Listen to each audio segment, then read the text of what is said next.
It's 12 o'clock in Frisco, Texas, and it's time for Smoker Broker Radio with Robert Mesh, a.k.a. the Smoker Broker. Robert is the owner of Small World Realty and has employed hundreds of real estate agents in his 17-year career. He has instructed and mentored over 10,000 real estate agents at the highly acclaimed Champions School of Real Estate and is considered an expert in Texas residential realty. Robert is also an advocate of true entrepreneurial spirit and has helped many to transition from corporate America into the world of self-employment. And now live from the studio to your world, the Smoker Broker. Hey, welcome to Smoker Broker. I'm Robert Mesh, and I'm the guy they call Smoker Broker. You won't find many real estate professional barbecue guys out there. There are plenty of them at barbecue, but there are very few that take it to the level that we do. I was talking last week about how we had the World Championships just this past weekend. That's something we don't normally do. We don't compete as much as we used to. That's usually charity that we do our barbecue stuff for, but we do still do the pro level every once in a while. We did it this past weekend, and like I said in our last show, we finished the middle of the pack pretty much everybody, but we did finish 17th in sausage with about 700 people or so, with pretty much the world's best out there. So that was a highlight for us. And it's pretty much why we keep going back. It's something we enjoy doing, and we're not half bad at it every once in a while. If we stay sober, we're really good, but it was good to be back to the World Championships there. We had a great time, and that is, in fact, where that Smoker Broker name comes from. A lot of people always ask about it, and that's what we do. I actually run what's called the FDR group at Keller Williams. I think it's sometimes overshadowed by the fact that I do the barbecue stuff, but I'm actually a much better real estate agent and broker than I am a barbecue guy, so thankful for my guys on that piece of it. I always bring some of my crew in. I can't do this by myself, and like I said, they're usually a lot better at than I am at it. I got my buddy Mike Dellis up there, longtime friend and a real estate agent with me as well. Got Mr. Gary Rich on my corner. He is a mentor of mine. He's taught me how to be a long-term instructor, and he's become quite the friend over the years. He runs our stuff down there in the San Antonio area in South Texas, down the coast, Corpus Christi, and all that good stuff. Got Miss Richa, who's probably one of the smartest agents that we have. We were just bragging on her about her last show and her analysis. I was telling Mike that literally, I think even a PhD would have probably said that's a good assessment to what's happening. And then I got my buddy down there, Phil Goff, and his assessment pretty damn good too. So Phil is actually one of our primary lending vendors, but I asked him to come on. He was an appraiser at a time, and he was very clear. It's not something he did for a very long at all, but he has some insight. So I asked him to come on with us today because we are going to talk about appraisals. We hadn't done it in a long time, and we're going to go ahead and discuss it because it's changing with the shift. It affects us the way we do things. It's going to be interesting how the document about the addendum per appraisal, how often we're going to see that anymore. We go from it's on almost everyone to where it almost disappears. So we're going to talk about that, but we're also going to talk about the intricacies of the appraisal process. Now, if you watched our show last week on finance, we were discussing why the FHA or the VA can have some issues. Well, we're going to continue those conversations probably at a deeper level on this particular show because the appraisal process can be held up depending on whether you went one of the government routes. So I want to thank everybody for taking the time, especially Richa and Phil for doing double duty for me there for today's show. You all see the shows every week, but we actually do them back-to-back these days. Since we're not so much in the live studio anymore because of the COVID pandemic. But actually, now that that's all done, we actually prefer doing it this way anyway. So it's more convenient for us. We're able to get more shows out. Plus, we've done a ton of them. We've got to be close to the upper 150s or 160s by now. We're almost on our third year of doing this. We absolutely love it. It conveys our brand. And it also is a great educational tool. It just gives you a tip of what we have to offer in our particular group. So let's talk about appraisals in general. So let's talk historically about how appraisals came about and what's happened over the years to get us where we're at today. You know, there was a point in time where money was lent and it was just given on good faith. Say, here, you pay us back, whatever. Well, it didn't take most financial institutions long to figure out that that just doesn't work. So they're going to have to look at other things. And one of the other things became collateral of the house itself. So they said, well, look, we're going to bring this part of it in, and we're going to say it has to be worth this amount before we get that kind of money. So we go through this for the longest time. It's flexible. I mean, like, it's probably too stringent. I mean, or not stringent. Anybody can get a loan. We used to joke before 2008, you could have, you know, I guess I'll show my age. You could have had Mr. Ed, you know, order a, do a loan, and he would have got the loan. Still, like, did I watch that show? But it was just anybody could get one. You know, it was just so flexible. Well, then the crash in 2008 comes, and they just hammer the lenders. And you know what? Rightfully so. Even with Bill being one, although he was one after, so he doesn't count. But even before then, they crucified those guys. They were like, y'all gave that money to everybody, and y'all are the reason why we're here. And there was some truth to it. So in the government's ultimate wisdom, the way they fix everything is they decided to go the polar opposite. They decided to make it as stringent as possible for somebody to get money, and they put all these rules into place. And a lot of these rules came down and affected the appraisal industry. One of the most noted was the Dodd-Frank Act, which is typically not considered a very friendly real estate act. It has nothing to do politically with who Dodd is, or, you know, it's just a matter of it was very detailed in what we're responsible for and how it affects us. And it had life-lasting changes to us, and continues until something changes about it. So one of the significances to the Dodd-Frank Act, or the Frank-Dodd Act, whichever way it goes. You had it right. All right. Dodd-Frank. Dodd-Frank. Yeah. They added what was called a collateral underwriting agreement, to where they finally let an appraiser start attributing value to upgrades. See, up until that point, a lot of people are surprised by this too. Up until 2008 or so, most of us, when we valued a house, whether it was an appraiser or whether it was a real estate agent, we rarely took into account upgrades for the value of your home. Now, that irritated a lot of people. A lot of people would be like, well, that doesn't make sense. Like, for instance, they'd be like, well, why, if these two houses are the exact same, I can't get them equal here. If these two houses are the exact same, yet mine has $50,000 more of upgrade, then why are we selling for close to the same amount? So common sense wise, a lot of people argue, well, that's not right. It doesn't make sense. But that's the way we did it. We looked at square feet. We looked at the location, the age. Those are the primary things that we looked at when we comped the house. And we still do. Appraisers as well. This is still the generics that we look at. However, appraisers have gotten into where they try to give value to an upgrade. Now, when this first came out, some people were like, you know what, it's probably about time. Yeah, you're right. It's not fair that someone put all that stuff. Like, me and Dallas are a great example. Dallas is as handy as can be. I can't do a damn thing. He's always doing more upgrades than I'm going to have. So if we have the same house, you know, he's going to be like, well, why the hell is Mesh's house selling for the same as mine? I've worked, 500,000 hours more than he has. Here's the reason why it was always like that, okay? You can have someone that would put $20,000 worth of hardwood down. And they would be like, well, I added $20,000 to my house where they didn't do anything. No. You put $20,000 in, but it's very possible that you were a sucker and you paid twice what that would have cost. So why should I pay for your stupidity?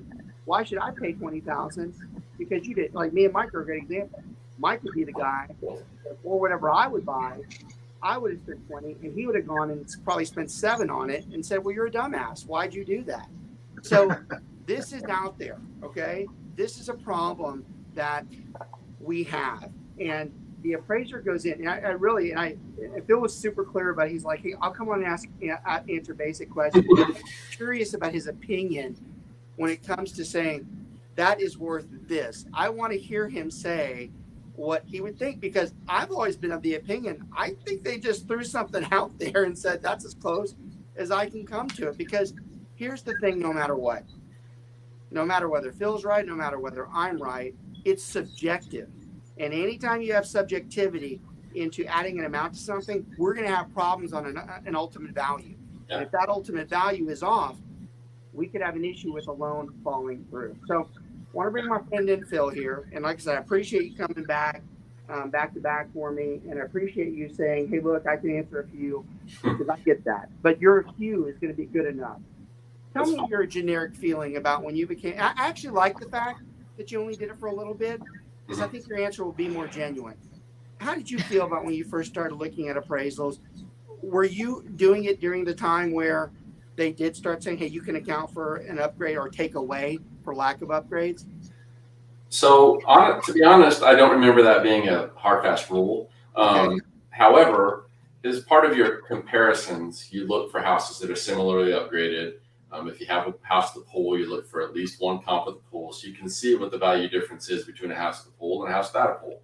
Because you're right, otherwise it's completely subjective. Like you know, but to begin with, my opinion might not be the state's opinion. No, I don't care. I want to hear it. A house's value is a gray area. It's like anything else.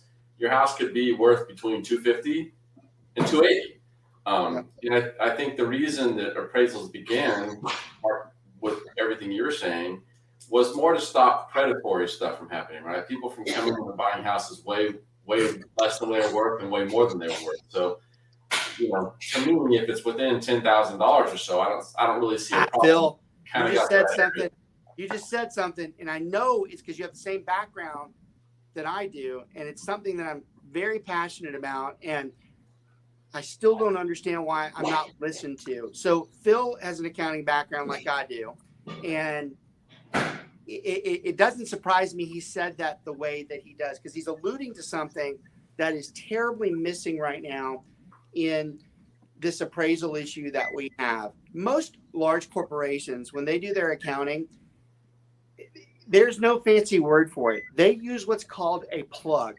When they get to where the amounts are off and they just don't tie completely, they'll put what they call a plug to even it out. Well, a big corporation plug, you could be talking like 3 or 4 million sometimes. And by the way, this is what causes a lot of corporations to get in trouble, because usually when you see some type of fraud, it's because of these plugs. Why would you look at variances? Yeah.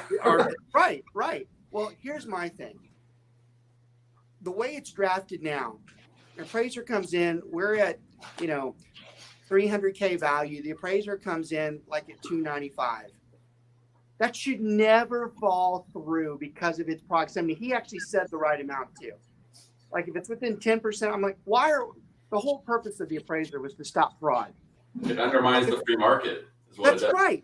That's right. Yeah. So if it stops fraud, then why, if something's off 5%, clearly no fraud was being driven there. That's very possible that there was a difference of opinions. No one's trying to screw anybody. How can a loan be trashed because of it? Those guidelines are written by someone who does not understand financial common sense when it comes to home values. And got Phil, once again, his wording. How did you? But how often is that happening? Oh my God! By 5%, 10%. Oh my God! Oh, off by less. In the last year, a ton. Oh my God! Yeah, right? historically, a 10% or more, or 10% less. I'd say. Okay, but that is but historically, in what homes are selling for now, right? That's my issue, right? I listed the house for $1 million, and the person who's buying it is buying it for 1.4.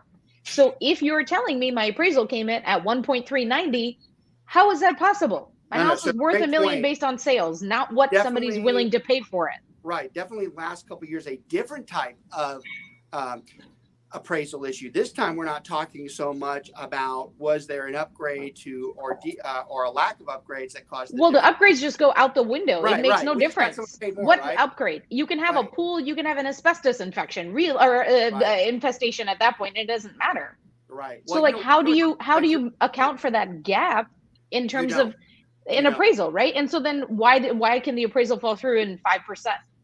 You're right. And where you would have to have this is, and Phil probably knew this when we started talking about it, this is probably much more geared towards a home that's under 400,000 than it is for a home over, because you can have, go ahead, Phil, who was saying something? Oh, I wasn't saying that. I was just nodding my head. Yes. No, say it. Go ahead. Well, when you get, the higher you get, and actually really that keeps going up. If you get above like a conventional level or an FHA level, then a lot of times it's harder to qualify for those loans, but the restrictions are way less. So because and the level of qualifying makes it so that the risk is way less on the bank, so they're willing to look to the left a little bit. Basically. Richa, you do make a good point that this is more geared towards the. Actually, if you want to have a real intelligent conversation about it, it actually merges with the conversation we had on the other show. If we're running towards a major housing crisis, 400,000, right? Then why are we talking? It does make me wonder whether we see it or not. But again, those are unfortunately the group of people that don't have an extra $10,000 just sitting around to meet the gap. Yeah. Well, a $400,000 house at 5% is $20K. That's right. Right. That's so much. $20,000 to someone buying a $400,000 house is large. It is a large sum. 1.4 is not a big deal at all. I understand the difference between the two. What I'm saying is I'm not in favor of the appraisal, not like the lender not approving or backing out of the loan because of a 5 or 10% variance. Right. You're at saying the 400,000 price point. Yeah. Well, I got it. You're actually saying that that probably is not going to happen in the upper ones, but even if it did, it's ridiculous because that you're actually saying in a different way than what we're saying. They should not be able to go through there and say we're not doing this. And I like your take on it was different than I was going for, but it's the same one. Like if fraud is not being committed, there should be a waiver. There should be a waiver that says, hey, look, we're good, but there's not. And because of it, it causes a lot of issues for us when a house is about to drop because of an appraiser's opinion. Now, when I do this show and this topic, and I do it in front of a lot of people, 95% of the appraisers, fantastic. Top of the line, do their job exactly like they should. It's the few bad apples that give this group a bad name. But I'll tell you one that I did recently, and it's the objection that I'm making. So I valued the home. I'd like to think that I'm more than capable of valuing a home, probably even better than the average person out there. I'll go that far, right? And the appraisal comes back and it's off by $50K. And I'm like, there ain't no way it's off 50,000. So I go and I look and I find out that the appraiser is in his first year. Not that I care, because I don't penalize somebody for that. They're a lot of people in their first year smarter than someone's in their 20th year. But first year, out of Mobile, Alabama, not in Dallas-Fort Worth, doing an area one, and he's telling me, who's expertise in the same area for 20 years, that I'm wrong and he's right. I'm like, that just doesn't make any sense on the face of this earth. And we're about to bounce a loan because of this guy's requirements, the way he did it per instructed, which wasn't even right. That's $50,000 is a big gap. Like, did you not look at any of the comps? He cost a family house too. Now, his comps are ridiculous. His comps went from, he skipped 3 or 4 neighborhoods that had perfectly normal houses. He went to another zip code that had a different tax. I mean, I'm just like, who taught you how to do this? Now, this, again, very small percentage, but it happens. And you start getting into these things. So another part of our conversation, it's deeper into the how they value things. So the pool conversation, I'd actually like to hear Gary on this. Gary, so you and I both know there's myths about the pool. There's a lot of people that think when you build a pool that you completely already lost money. That's not true. It depends. But the appraisers, they have a different view on how they look at pools, don't they? Oh, absolutely. You've got some appraisers that think that, it's a luxury amenity and they'll give it X, Y, Z, maybe 20% of its original cost and value, maybe even less. But it's that's also, what I love. See, that's the part. See, I never knew what it was, the percentages, but I've always known the common sense level of how do you figure it's worth that? Like you can have an appraiser go in there and let's say you just put in a $50,000 pool and you have the receipt. The appraiser goes in there the next day. I've seen them go, it's 30. I'm like, how? How do you figure? or less. He's It's got driving the cough a lot. Yeah. But, and then, that's one of those, elective amenities sometimes for the person who paid the freight. But I haven't seen a $50,000 pool in the last 5 years. Most of them, they get into it. Everybody starts chuckling, especially Richa, because she knows where I'm going with this. They say, oh, yeah, we've got a pool deal for you. And it ends up starting at 40 and ending up at 90. No, the average pool right now, we're talking we're not talking Olympic-sized swimming pool. Go ahead. A rectangular pool. We're not talking a grotto. We're not talking a slide. We're talking about a pool with a hot tub. $85,000 to $95,000. Have you heard me say that, Richa? Because I've been saying that exact. You're a little higher, but still close. No, I'm not. Maybe by 10, by like $5,000. Michael going, oh, higher. No, I'm talking a basic We just pool. finished our pool. It's higher. No laser show. Okay, Michael, it's not our fault that you build a grotto. That is not the same. I don't have a grotto. He doesn't have a grotto. Yeah. He wants the grotto. You have Hugh Right. Hefner's At a pool that minimum. does not count. But At a minimum, $75K. at the basic point is- minimum. No, this used to be. It costs $90,000 to build a pool. It's 3 Yeah, cars. 35 or the point is, why don't they give closer to the realistic value of what something costs than just their maybe limited educated opinion? That's the entire point of this show too. That's entirely what I wanted to we could talk about appraisal for months, but that was the one thing I really wanted to focus in on today, because we do have a valuation problem. We have a valuation problem with the way an appraiser says this is worth that. So one of the myths out there is, like I said, a lot of people say when you start building a pool, the moment you start digging in the ground, you're losing money. That's not true. In all the pools, You're not building a pool for money. Yeah. You're building a pool to not get a heat stroke in Texas. That is the reason you're building a pool. In all the pools I've ever sold, I've never under 500K. I've never seen someone not get their value out of the pool. So that myth is wrong. Now, where the myth is right, and it's what Mike and Richa were talking about, where the myth is correct, when you start going over 80 or 90K and you do start putting a laser. But that's where they are now. No, it's not about going over that. Well, no, what I'm saying is you lose your money then you're certainly not getting that back. That's the point I'm making, is that once it crosses that, you are, in fact, the myth is correct. But the average pool, they're going to get their money. But a lot of people think they'll lose money on their pool. I'm like, no. I go, it should come back. Now, this conversation is not for a luxury. There are a lot of luxury homes that have a 400K pool that actually add value because of its uniqueness. But the run-of-the-mill home, if it's got a pool with a run-of-the-mill pool, it should carry its value. It's like Gary said. But even in regular average houses where they say, well, it's worth 15. I'm like, well, how'd you get there? Now we're at 80 or 90. Gary, that's actually a point I would like to ask some of our champions instructors.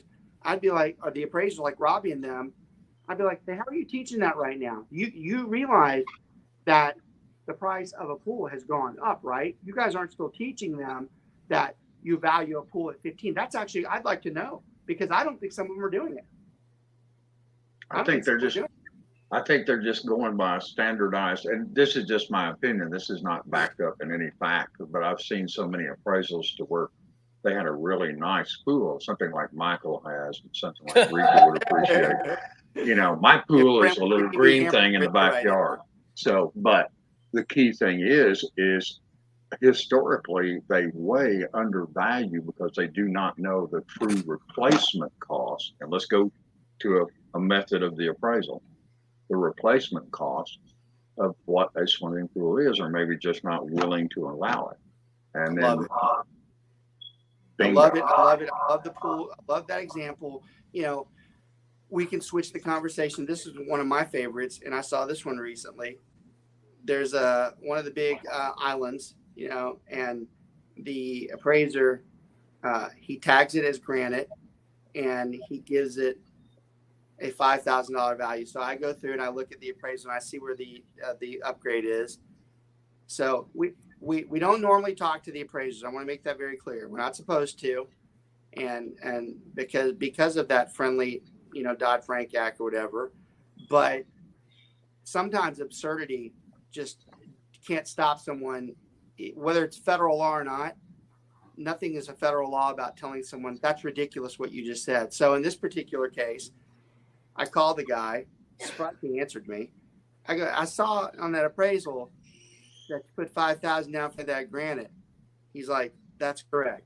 I go, well, it's actually not correct. I go, there's two big problems with it. One, you're not close to what it cost. And he starts talking. I'm like, oh, I go, you don't let me finish. I go, and it's not granite. I go, it's an Italian marble cut of a rare kind that they had to ship for. I go, you see? I go, that's the problem with someone like you valuing that, because you don't have the knowledge to value that piece of stone. And that's an issue that we can talk about on almost every single thing in an upgrade, that possibility exists. And until that problem is corrected, we're going to still see issues with the way someone values a home. And it's becoming a problem. Whoever thought that subjectivity was a great way to do this, I'm like, no, it's not. You know, Phil's response when he came on was great.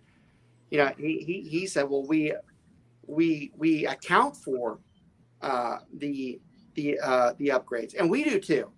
We're not saying that we see a house that has a ton of upgrades and we just like say, well, that doesn't matter. I'm like, it does, but we damn well don't start saying that's 15, that's 20, that's 30. Can you imagine the nightmare we would have if our agents, we can't get some of ours to write the contract outright, more or less giving me a price point on No, but there has to be some kind of industry standard, right? That generally most real estate agents go by.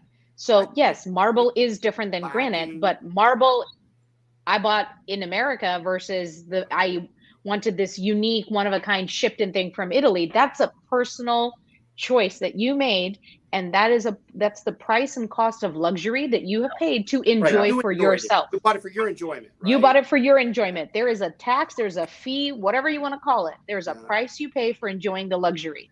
Okay? So yes, there's a big difference between Formica and marble, but there is no difference for an average home buyer, marble purchased at Home and Floor and Decor or versus something flown in from Italy. Well, you brought up another point too, though. The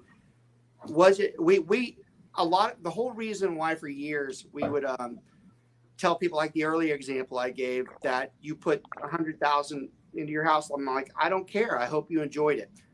The general rule of thumb is that you put upgrades in for your own personal enjoyment. Where the problem comes into is it valued? I mean, do we really value it that way? Because it is more valuable per fact, but how far is it? That becomes a real tough thing. I think what's missing, and I know why they don't have it, because they couldn't do it, but I think what's really missing is there should be a set dollar amount that if they're about to go over, they clarify. They're like, hey, look, that counter over the island. You are an accountant. Your true colors are showing. Using love language to me here, Robert. I mean, why the F do we audit stuff? We audit stuff to make sure that somebody is in line with what they're doing. And that's exactly where you go back and go, hey, look, I know that has more work to it. I can't. Do you have anything that can show me that homeowner will be able to tell you that value? They'll be able to prove that value. I think that those things should be entered in. Now, I know why they can't. because it'd be impossible. Yeah, there's what something costs in Texas versus Hawaii Right. versus Kentucky versus Idaho is Right. completely different. Now, Thank if you're going to get down to it and try to have a set, the whole point of Dodd-Frank and all the appraisal process, right, was to have regulatory tools to have some kind of financial reform from frauds trying to That's right. take To advantage, eliminate fraud, right? to So prevent you made fraud. a bunch of line items to abide by, but you left it halfway. You didn't finish the project. That's exactly what happened. You didn't connect the dots, and you do. And yes, you're right. It is going to be difficult to come up with a regulatory standard for each state. I think Richa hit it right on the head. But what other choice do you have? Yeah, there is no regulatory standard for based on regional. And what we're looking at is when you brought up the example back when we had to deal with the appraisal management companies 2-3 years back, you would have a guy in, Cincinnati, Ohio, trying to tell you what the value of something was in South Texas. Well, that's like asking somebody from New York, what's Louisiana gumbo supposed to taste like? That really has not no right. clue. Well, so it's a systematic problem to me, and so I'll liken it to something in accounting, and I'll connect the dots for you. But I don't know if all of you remember Enron. Everyone remembers Enron in general, right?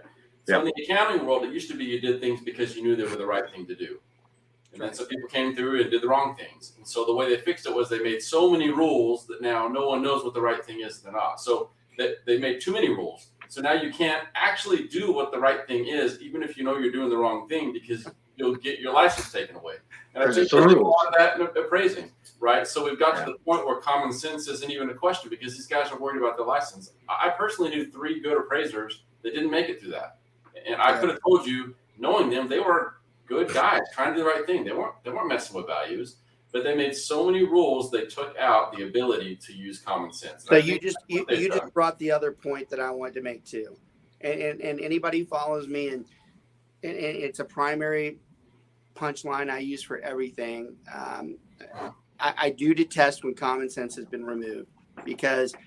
But not everybody has it. That's where the few rotten apples that don't have it ruin it for the rest of the group. You want to get into what problems of the world are. You don't have to go too technical. That lack of common sense is one of the biggest barriers in any problem we have because you look at someone and go, how did you come to that conclusion? Where did your mindset say that this was okay? And that's exactly what the problem is. The common sense was taken out. So now you got someone who is following guidelines that really don't make sense to them, but they're told you have to do that guideline. You're like, yeah, but I know good and well that that's not. And then they're handcuffed, and they can't do what they were hired to do in the first place. They become so red tape bureaucratic, which is one of the major problems right now in both the appraisal and the lending industries.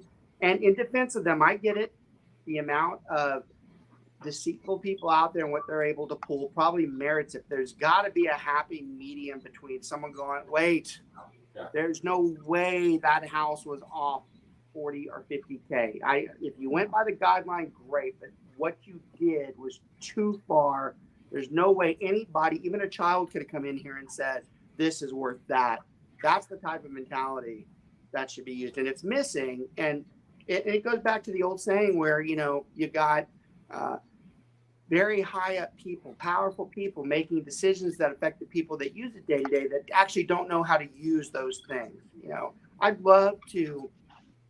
So I do have a problem with the Dodd-Frank Act, and I'd love for those individuals to sit in front of me and go, what was your background in housing? Because I know both of them don't have it, but I'd like to hear it because I'd be like, you realize that you'd have to have that piece of it to make those laws, right? I go, that wasn't just finance driven that you did. It was driven off of what the house, or you don't know any of that stuff. See, that's the problem. That's the problem. You have people who make the rules and like, yeah, but you're not in them. You didn't swim in them. You don't know how to swim in it. And you just told everybody else where you're going to swim in it regardless, even though I don't know how. And that's a big problem right now. It gets bigger every day. Richa brought up the other punchline to this is that now we're going in an opposite way where the houses were so high valued that it didn't matter whether they were off a few percentage points or not, but they were still off. Another thing I wanted to talk about And this one, I continue to wait for the right answer, and I ain't got it yet. Actually, I take that back. So this is funny. So I did I was on a show earlier. Which show was it that was it? Which one talked about the interest rate being? It might have been Clint that said it about the interest rate being off on the value. I can't remember what I wanted to say about it. It hit me, and I was like, "That's an important point that we're missing right now." On, give me a second. The value back off. I'll remember as we go through. It's a piece where, oh God, what was it that he said that was so important? I can't remember it. But having those guys in there making these types of rules, it causes a struggle for us. And it's day to day that we're having to go through this. We end up going through long explanations with the individual who did it. Then we have to go through long explanations with the general public, which God forbid, that's even worse, because we couldn't explain it to the person who knew what they were doing, more or less to the person that doesn't know what they're, oh, I know what I was going to say. The value, I knew it would come back to me. So some appraisers now these days, you see an appraisal and it's done, the value, the contract was $850 and the appraisal miraculously comes back at $851 or $852, you know, and it's not $852. It's clearly worth like $950 or $960. But the appraiser went in there and they did that. So that's a conversation that I think is worthy of having too, because I've heard mixed emotions on this. So I've heard some people say that they do it because, you know, why go any further if it satisfied the goal? I'm like, yeah, but then you got some that say, but that's not what it's worth. Weren't you hired to tell me what you think it's worth? And where I was going with, I don't know if it was Clint or Phil, but they were talking about, then you also, that's why I froze, because I don't think it was them. I think it was the other show I was on earlier. They talked about that it doesn't necessarily, that value, it's not there. They don't understand, they're missing it. And I'm just like, well, which one is it going to be? I mean, which one, if they're saying if they valued it at $950, that the seller would come back and say, well, I knew you were wrong. Why did we sell at $850? And they're saying that they're doing it to prevent that. I'm like, well, that's not what they were hired to do. Whether that was true or not, they were hired to tell us what their value was. Well, some of them don't do that. So I'm kind of like, well, how do you do that? Well, in a free market, if someone's offering you $850 for that house, then theoretically that's what the house is worth. Right. I would say. I mean, if it's come down, then it's come down because that's what you're being offered. So that is the value of the home. You know, and Gary, this is important for you too, because you've been doing this too. They've recently changed the testing to where when they ask for value, this is good for anybody that's out there that's pre-licensed. They'll ask you, is your what is the best example of our representation of value? And it will say A, the list price, B, the contract price, or C, the appraisal price, or D, none of the above.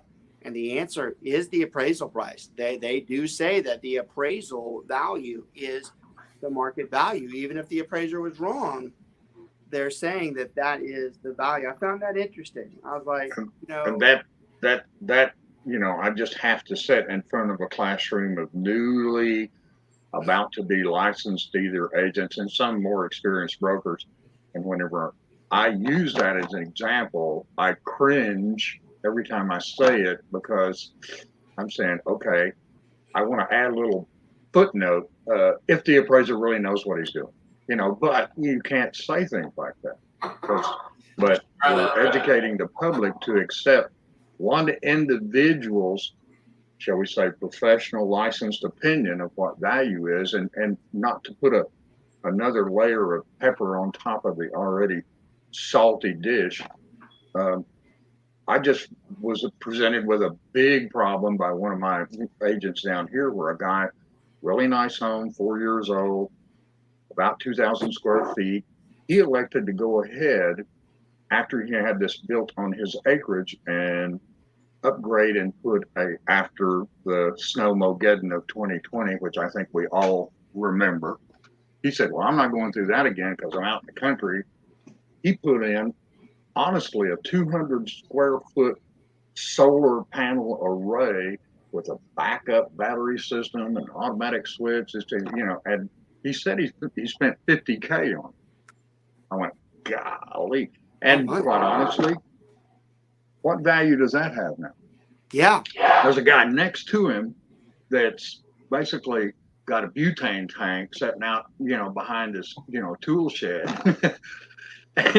which 1,000-gallon butane Next to his tank. $90,000 pool. Yeah, exactly. So are they worth the same thing, all being conservatively equal? But that's a great. What value do you put on that? Yeah, that's a great tie into. Depends on the neighborhood. Yeah. Remember we talked about how the houses are appraised: cost, location, age, and the other characteristics is what this falls under. Right. All the other frills that are part of the dress that you're putting on that pig. How nice is the dress that you put on that pig, basically? Yeah, well, to conclude, we unfortunately have to deliver the bad news, Robert. Yes. No, I agree. For the bad news bears.